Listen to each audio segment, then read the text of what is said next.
Hi, everyone. So I am so honored and pleased to be here speaking with you all.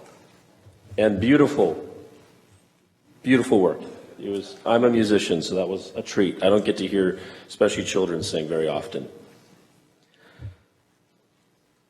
We wouldn't be here without you.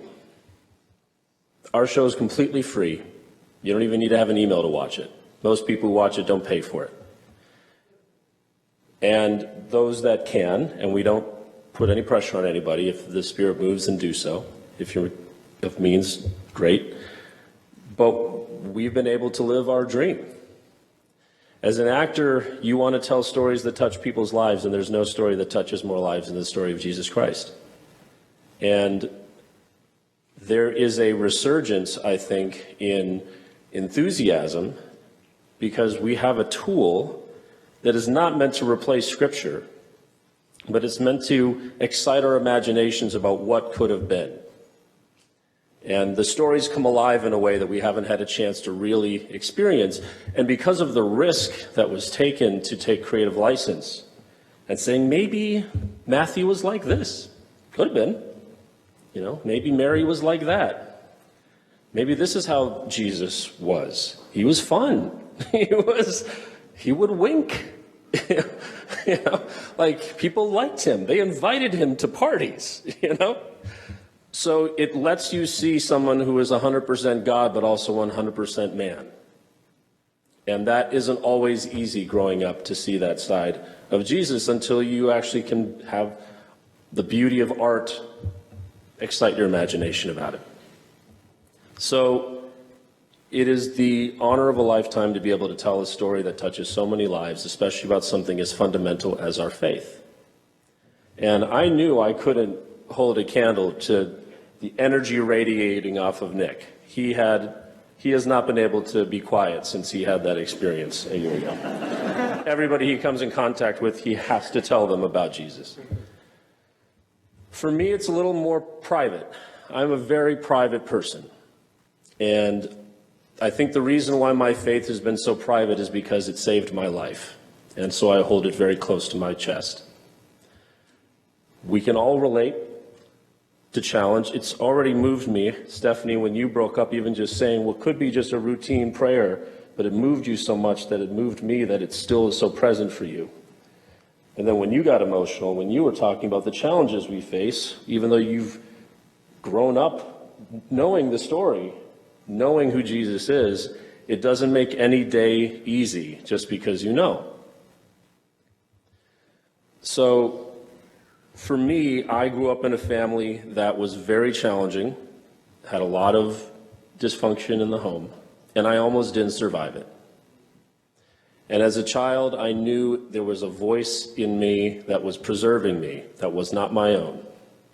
And you know that footprints in the sand thing where there's two tracks and then there's only one track and then there's two tracks, and during the time there was one, it was Jesus carrying me. That was my life. That was not me as a 12-year-old surviving what I survived. I knew that as a kid. I just didn't have a name for it. My parents are from India. So I didn't find Jesus and accept Jesus as my Savior until I was a senior in high school, because I started going to Bible studies with my friends. But I was the only brown person in my entire high school, pretty much. And then I think in our high school we had one other, but in my junior high I was the only one. You all looked like my high school. Right? I feel so comfortable here. I feel a fish out of water around a bunch of my people. But they're not. My people are Minnesotans. That's where I was born and raised. So I feel this is like coming home to be with you all. And I know I look like Minnesota. I know you're all thinking, perfect glowing face of a Minnesotan. So I had a very great experience in Minnesota public schools. I was able to do 9 plays in high school. And then I spent 10 years working in the Twin Cities before I moved to Los Angeles in 2007 with my partner, who I'm still with after 20 years, who I met at the Paradise Valley Resort in Scottsdale, Arizona, when I was here on business, and then stole her away from you guys. And so now she's with me in Los Angeles. And I moved to Los Angeles in 2007 to throw my hat in the ring to do more than what was available in the Twin Cities in Minnesota.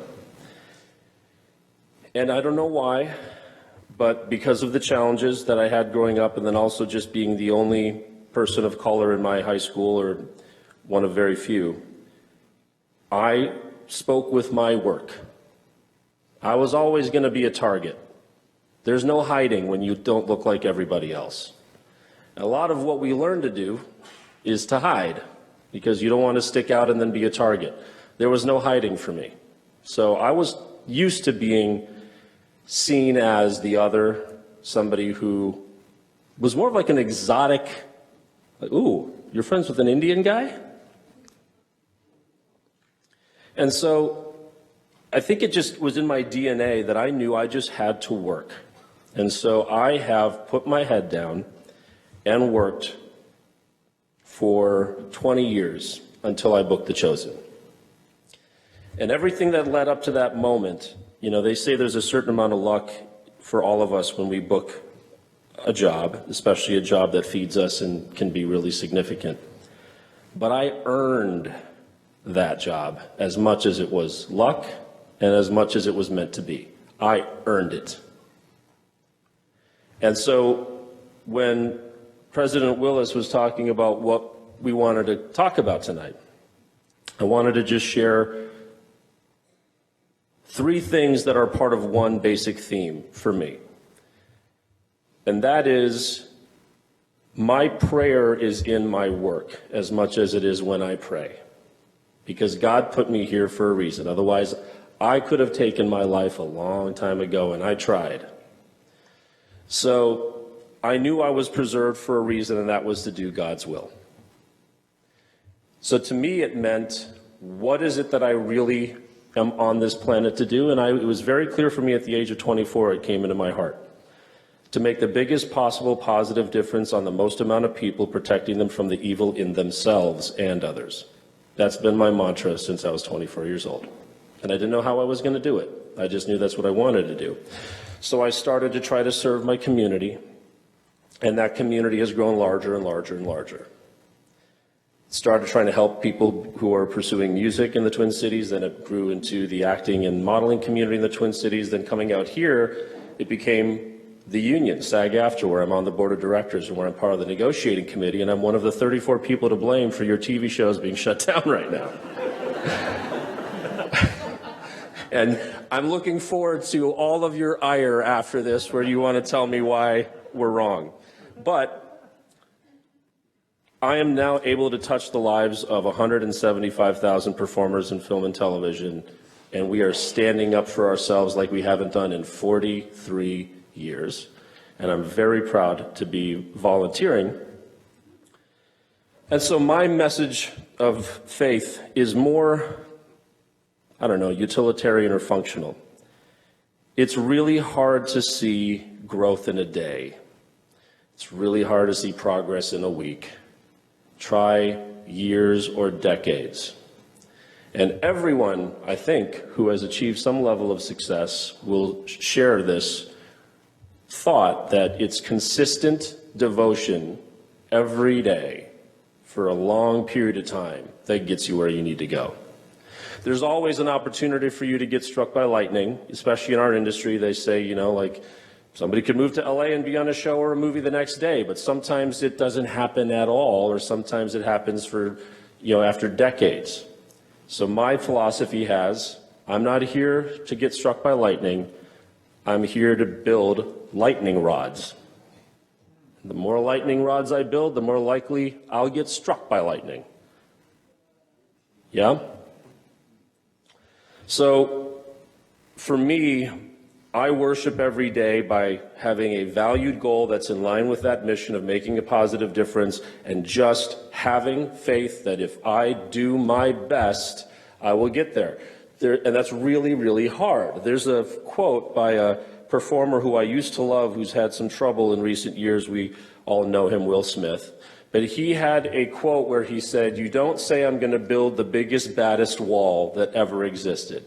He said, "You don't start there. You say, I'm going to lay this one brick as perfectly as a brick can be laid. and I'm going to do that again, and I'm going to do it again. And you do that for long enough, you look back and you have a wall. And in the acting community, it feels like, and people have the impression that we're in competition with each other. I don't see it that way. I never have. Because we're all so unique. I can't be Zebedee. I mean, can you imagine anybody else being Jesus other than Jonathan Rumi? Can you imagine anyone but Paris being Matthew? You know, can you imagine anyone but Liz being Mary? I mean, everyone is so perfectly what they needed to be to tell this story. And they needed me to be the annoying Shmuel who's on everybody's case. But what I love about it is that nobody can do what I can do, so I'm not really in competition with anybody else. I'm in competition with myself and my laziness.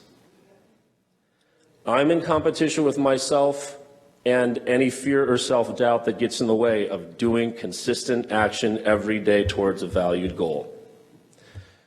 So I guess my message of hope in Christ is, if you know, and you still got emotional and I could feel the struggle to continue to hold yourself to the highest standard. We know, we grow up knowing, but it's so easy to forget. And it's so beautiful to have a constant reminder and people who are on the same experience. But if you keep your eyes on him, it's like that scene with Jesus when he walked on water and he says to Peter, keep your eyes on me. As soon as he takes his eyes off of Jesus, he sinks. We go through that every day. I do. Maybe you don't. I go through that every day. So as hard as it is to believe that if you just show up and do your best, it will lead where you want to go, I'm proof. I'm here standing in front of you. There's no reason I should be in Arizona right now. It's only because I did my job every single day to the best of my ability. I happened to be in the right place at the right time. I wasn't even supposed to, Shmuel isn't in the Bible, right? Shmuel is a amalgamation of the Pharisee resistance to Jesus. And so when I got the audition for Simon Peter, I'm like, I know who that guy is. And I was excited and I created the audition tape. But when I got the callback for Shmuel, most people can't even say Shmuel right. I didn't even name the character. It's Shmoo, like cow goes moo. Shmuel. It's not Shmuel or Shmuel. So I had, for 4 seasons now, I've had to go around the set being like, cow goes moo, Shmuel. I didn't even name myself, Shmuel. But because I was open to that and I did my best, even though I was like, who's this guy Shmuel? He's not even a character in the Bible. I still did my best and I was the right guy. And then now I am living. Not only am I able to support myself as a performer, I have the privilege of being able to devote countless hours as a volunteer for my union that has in part led to our moment of strength. And if I come out the other side of this strike, having achieved what we are trying to achieve, I think I will have honored God's purpose for me. I don't think I'll be done, but I think I could leave this earth knowing I did what God put me here to do in part.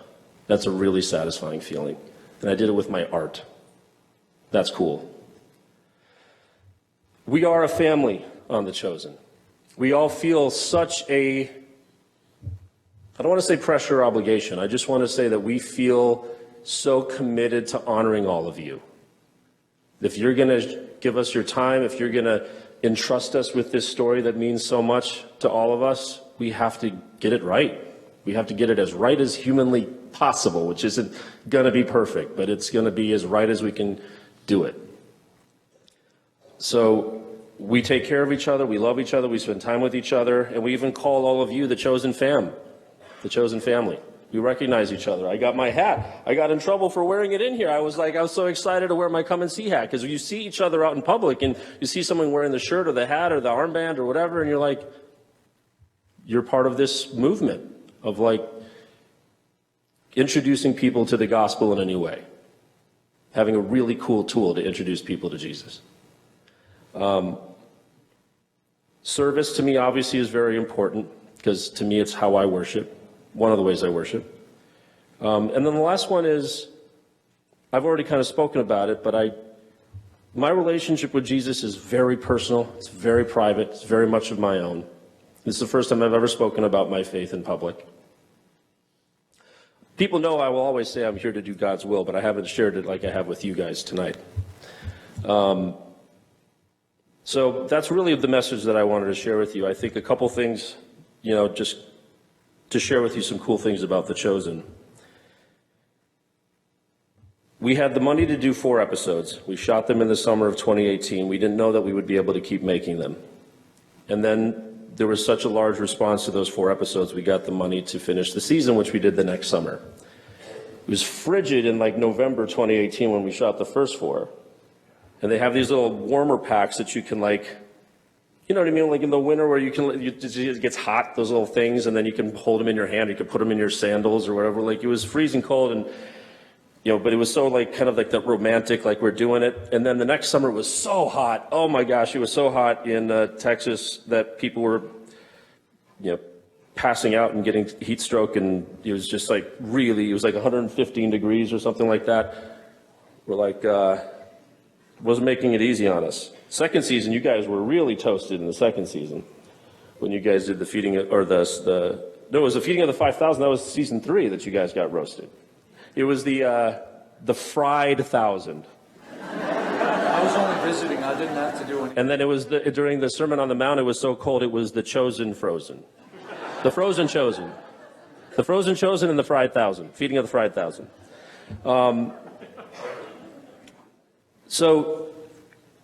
And the reason I bring this up is because Dallas didn't think that this could happen. And he's a man of faith. He went to school at Northwestern Bible College. And when they, right, the story, he told you guys, is like, who's going to want to crowdfund this thing? And, 19,000 people contributed $10 million for us to start this journey. And so I guess to kind of finish on that point, nothing is impossible. God does impossible math.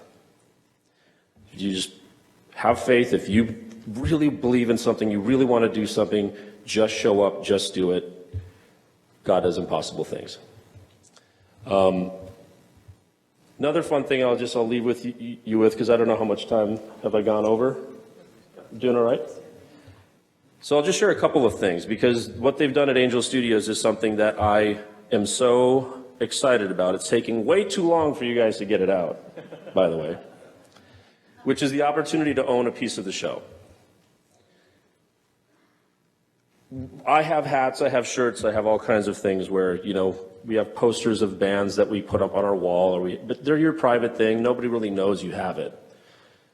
But the opportunity to own a frame of the show where you can then upload a video or a comment about this is why this scene means so much to me is going to change entertainment. Because if you can watch The Chosen, if you can watch one of my favorite movies growing up, Home Alone, if you can watch a movie and then you can have an opportunity that when anybody else watches the show forever around the world, they can see a video or a comment from you about why that means so much to you. And you recorded one about one of my scenes that was so sweet and so awesome. So I had to choose some favorite scenes of mine and kind of explain what they meant. And so I just want to share a couple of those scenes with you. Eric Avari is amazing. He's a master of his craft. He plays Nicodemus on the show. We got to work together in season 1. And there's a scene at the end of the season where Shmuel just saw Nicodemus, in his mind, fail to call out a false prophet who was trying to deceive their people. And that's when Shmuel, sees the healing of the paralyzed man and cries out, guards, a disruptor of the public peace. So there's a moment in that where Shmuel confronts Nicodemus and basically says, if you won't do something, I will.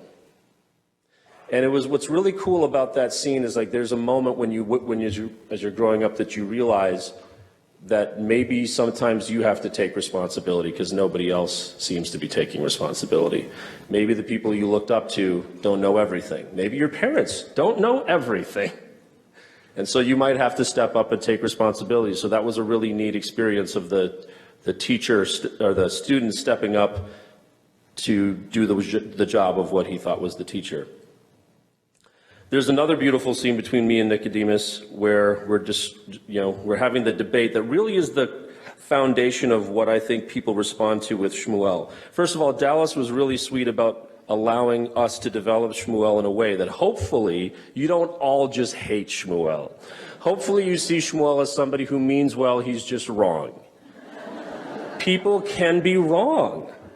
That doesn't mean they're terrible people. They're just wrong. And so I hope that what bothers you when you watch Shmuel, if it does bother you, is that there's a little bit of Shmuel in all of us, because we're all wrong sometimes. And sometimes the more right we think we are, that might be a sign.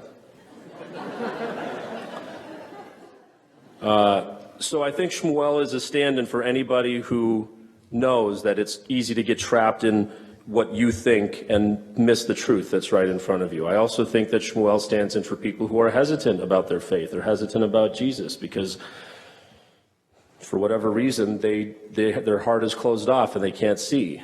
And so, hopefully Shmuel will choose honey instead of vinegar, but right now it's been a lot of vinegar. But you guys got to see a little bit of honey at the end of season 3.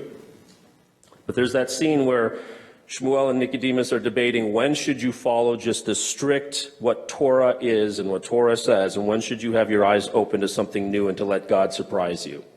And what I love about that scene is it's often the older generation or the teacher that says, these are the rules, this is what you should follow. And it's the younger ones, the students, who are like, no, challenge the system. But it's the opposite in our scene. Shmuel has been raised to believe this. If this doesn't fit with what Jesus is doing, it can't be right. And it's the teacher who says, have an open mind. Things might be, it's good for you to know the rules, but also have an open mind for God to surprise you. And I think that's such a beautiful thing of reversing that. Anyway, hopefully somewhere in there you took away why I wanted to come and speak with you tonight, and that you took something of value that maybe relates to you. Everybody was super kind to allow us an opportunity to stick around afterwards and say hi to you. And so if you feel so inclined, I would love to meet you and just hear from you why, if you have seen the show, why do you watch it? What about it is resonating with you? Because it's really good for us to know. And don't feel bad if you don't want to talk to us, just go home. There's no pressure for you to stick around. But we came all the way here, so if you want to come talk to us, we'll be around for you to talk to us. I just want to thank you from the bottom of my heart, because everybody who is part of this journey with us is making it possible for me to do what God put me here to do. So God bless you. Thank you.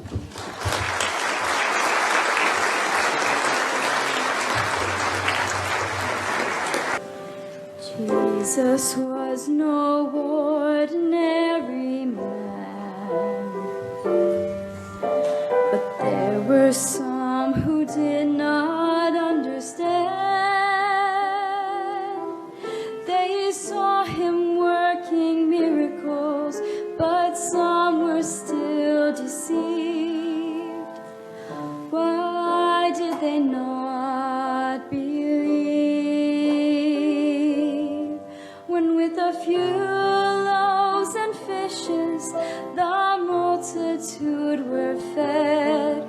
When he showed them his power to heal and even raise the dead, when he walked upon the waters and calmed the raging sea,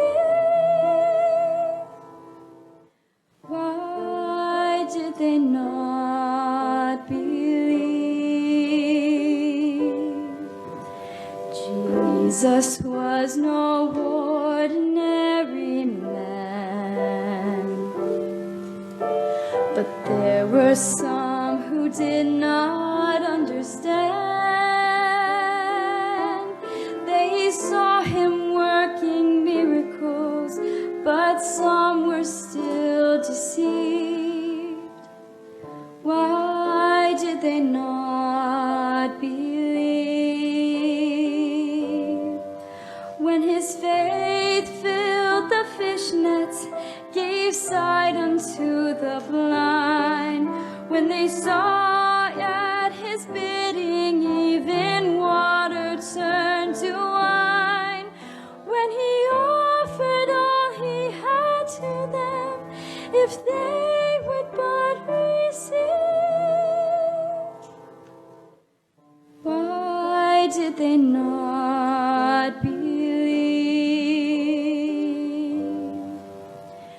Jesus was no ordinary man. The power to bless and heal was in his hands. They saw him cleanse the leper. They saw him heal the lame. They must have sensed divinity and known from whence he came. But understanding not his cause, they crucified the Son of God. And even then they did not